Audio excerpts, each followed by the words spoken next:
Hey, this is Matt once again. Welcome back to another review. This is another paid request, this time for my good friend Mike, OCP Communications. For those interested, requesting pretty much any type of reviews or topics, randomness, out of the blueness, rankings lists, commentaries, re-reviews, whatever it may be, pretty much whatever, feel free to send it either directly to my PayPal or join my Patreon. Both links are down below in the info box. Now, this is a film from New Zealand called Housebound from 2014, which got a lot of good reviews when it came out. At the end of the day, I thought it was decent. I would never watch the film again, but it was worth one watch. And that's because it's competently directed. The guy knows how to showcase his shots, a lot of sequences where he knows how to move the camera or try to build a bit of tension.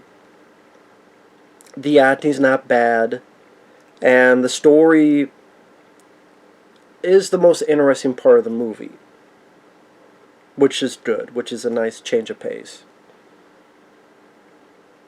You have this woman, this teenager that tries to break to an ATM, and her boyfriend, this is one of the few chuckles I got out of it, he tries to break it and it comes back and knocks himself out.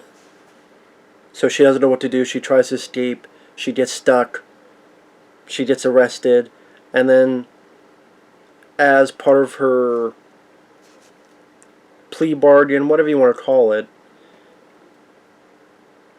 I don't know, it's not really a plea bargain, but pretty much she has to go to her mom and stepdad's house, stay there for quite a few months with this bracelet on her ankle. Kind of like Disturbia with Shia LaBeouf. You got this ankle collar. If you go too far, you'll be arrested, all sorts of stuff. So you have to stay there. While she's there, her mom talks about how she thinks there's a ghost there. And then our lead teen starts experiencing some stuff as well. And then come to find out there's a bit more to the story than you're led to believe. Now, if you think there's going to be a full-out haunted house film, you may be disappointed, because it makes you think it's that in the first place, in the first chunk, but it's not.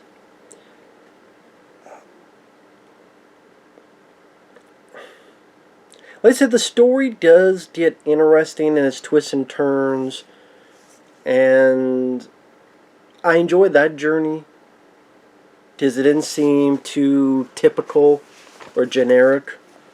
The acting, I didn't mind the guy who plays the security guy who tries to help out. He's a little bit of a believer in ghosts, so he tries to help out the characters, either setting up equipment or looking at neighbors for things I'll get to. The mom, she's not a mean, rude mom. She's actually a very caring mom who maybe is a bit daft, a little bit daft. A little bit of a chatterbox, but at the same time means well. Because a lot of times in these films, the mom or the parent are very dissuasive or cut down verbally the child, or oh, you're crazy and this and that. No, quite the opposite. It's the mom who believes at first, and then the teen. So the mom, likable character. I really did not like the lead. It's not that she was a bad actress, it's just her character is just so snotty, so obnoxious, so filled with piss and vinegar, that she was just unlikable. She was just like a twat waffle. I didn't care about her well-being. I really didn't. Now, she wasn't a pushover, granted, and again, the actress didn't do a bad job. It's just her character, like I said, was just fairly unlikable. Just like snotty, pain in the ass, like I said, obnoxious. And I don't think she really got much better. At least not a whole lot. Maybe a little bit, to be fair. Maybe a little bit, but not enough to me to win me over to win me over that much. I'm alone in that, because a lot of people did like her character. Again, I wish the security guy, okay, let me put it this way. Shia LaBeouf in Disturbia It's a film I like more than this, and I think it was a much more likable character than this. And I know it's Shia. How could you say that? Yeah, I liked Shia LaBeouf as an actor, and I liked his character in Disturbia a lot more than this character in this movie.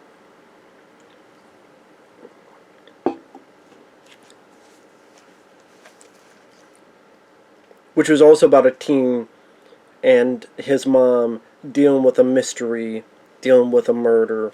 And I do think Disturbia is a better movie than this. Just my taste.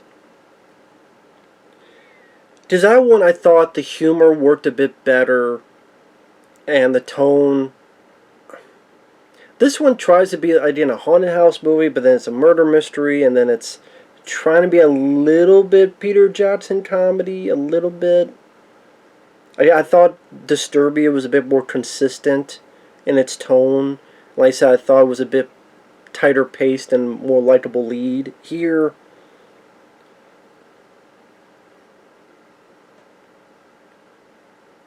like even in the middle of the film, where the stepdad is being nice, being kind, being quiet.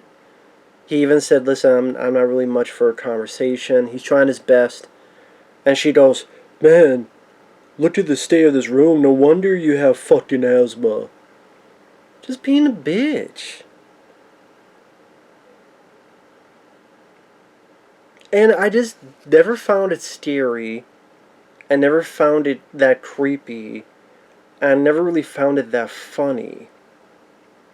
Then the enjoyment I was getting out of it is I thought the story itself was well directed in terms of camera work, establishing shots, and in terms of where the story was going. You keep finding little nuggets of information. You go, oh, it's that. Oh, it's that. And I think that's its big, its strongest point. But I just, for a comedy, I didn't really laugh much. I didn't really find it that funny. And when I talk about direction, okay, like there's a scene where a psychologist and other people are there, and then the lights go out, and they're trying to get the lights on, and the light goes on real quick, and the psychologist is sitting in a chair, and a figure's like right here, and it goes dark again, and then you hear noise and screams, and then they turn back on, and someone's been hurt.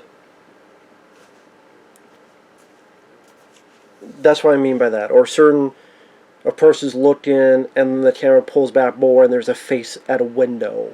It's the direction I have very little issues with. And in the more spoilers, you find out that at this place there was a murder that happened, and she's led to believe via various things that, oh, here's a retainer. This retainer must have, that you put in your mouth, of course, bit of dentistry. Is someone who had this retainer, and that might be the killer. Is it the neighbor? Is it this person?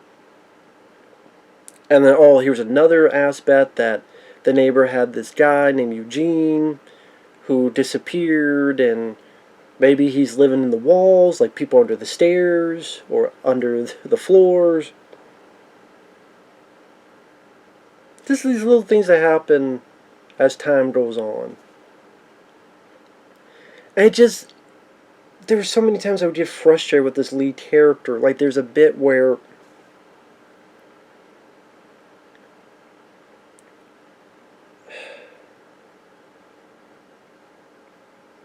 they go into the neighbor's house, or she does, and there's a guy, she wants to look at the retainer. She sticks her hand in the guy's mouth, and it's like this. I don't care how old you are. I don't know how the fuck this was happening and you don't notice. Eventually he does, but it's like she almost got her fist in his mouth before he noticed something. I went, what? It's one thing that she's trying to do quick. She literally just, and the guy's sleeping. And then all of it, What?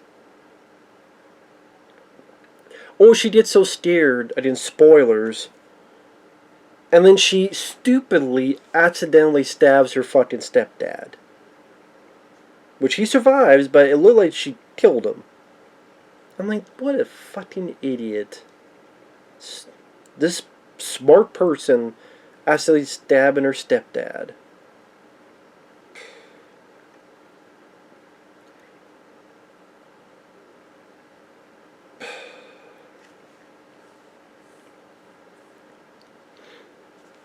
And she has a little bit less attitude after that, but she still has some.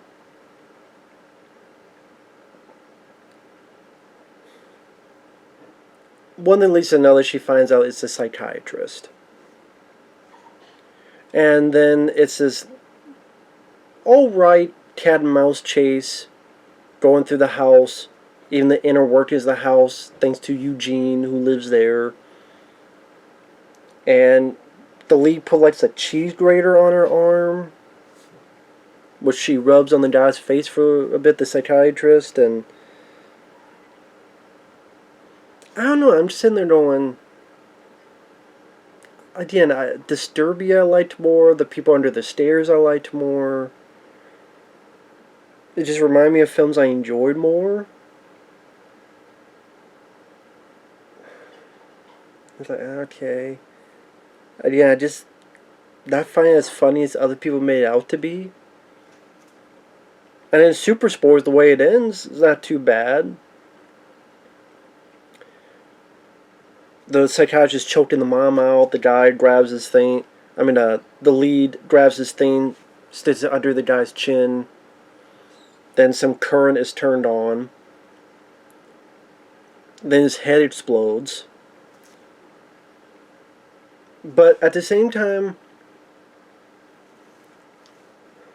that was a bit weird because it explodes, but it's almost as if right ready to explode, it cuts away and the blood spurts on the lead characters. It's not like Scanners, you see it explode, and then it's like as soon as it does, boom, it cuts to the blood splash. I don't know if that was a ratings thing or an effect thing. Like, you don't even get the big maximum head explosion. It's just you get the idea, as soon as you get the idea, split second, boom, it cuts, and the blood hits the characters in the face. And Eugene, I thought the way he looked weird, looked a bit goofy. He looked like someone that'd be fitting in the Munsters. I actually thought it'd be better if he looked like the poster. Like he had this mask or this sheet on and he kept it on the whole time. We never see his face. I actually think that would have been more effective. But he just sits there. He'll like listen to music and he speaks competently enough and he knows how to draw. It doesn't really delve. There's a little bit of backstory the neighbor tells, but not really deep enough to tell why Eugene does live there, and I don't know how he survived there for so long, or why he never tried to make contact with anybody, or why he never tried to leave, or why he tried to stay just there the whole time. Just like people on the stairs, they were forced. But like, why did he stay there the whole time? Like, why didn't he try to leave? I know he didn't try to tell anybody about this murder because they thought he'd be taken away. They go into that, but like all this time he never tried to befriend or. I was like, whatever. Not supposed to think about it. So it's okay. It's an alright film. Like I said, the acting is capable, the direction is fairly solid, the story is somewhat interesting. I think somewhat is interesting. It's just as a horror film, I don't think it was that creepy or atmospheric compared to others. As a mystery, it's trying to go various different levels and tone. The lead character, it's like Disturbia meets People Under the Stairs, and those are two films I like more than this. Like I said, I would never watch the film again. It was okay. It was alright. So many people compare it to Peter Jackson, and it's so gross. I don't know what they mean by gross. It's not that gross of a movie. At Peter Jackson, you're expecting like blood, gore, guts. It's not that at all. So maybe with a very brief at the end. But if you're going to that, you're going to be disappointed.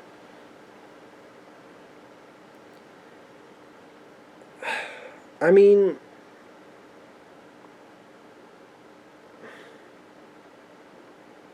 oh, there's this one scene early on. You get to hear the lead girl piss for a long time.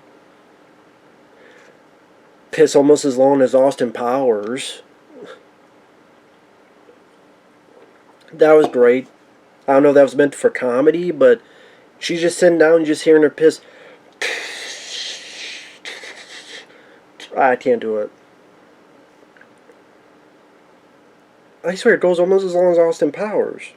And I'm like, okay, why does this need to be in the movie?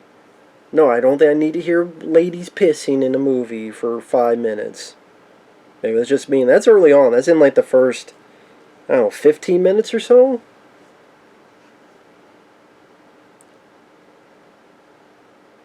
I like the security guy. Sadly, he had nothing to do in the third act. He got knocked out by the bad guy. I wish he had more to do in the third act. Even the stairs is like, okay, here's this weird altered teddy bear. I mean, I would say it's better than The Boy. Because that was another film that you think it's a haunted house movie, but you realize it's someone living in the walls. Well, I'll say this is better than that movie. But again, I would give it maybe 2.5 out of 5 stars, maybe 3, 2.5, 3 out of 5 stars. It's okay, but it didn't really light anything on fire, ignite any. I don't know. Like I say, it was okay. I don't know what else to say. But with that said, thanks for watching. Take care. We'll see you guys later. Bye-bye.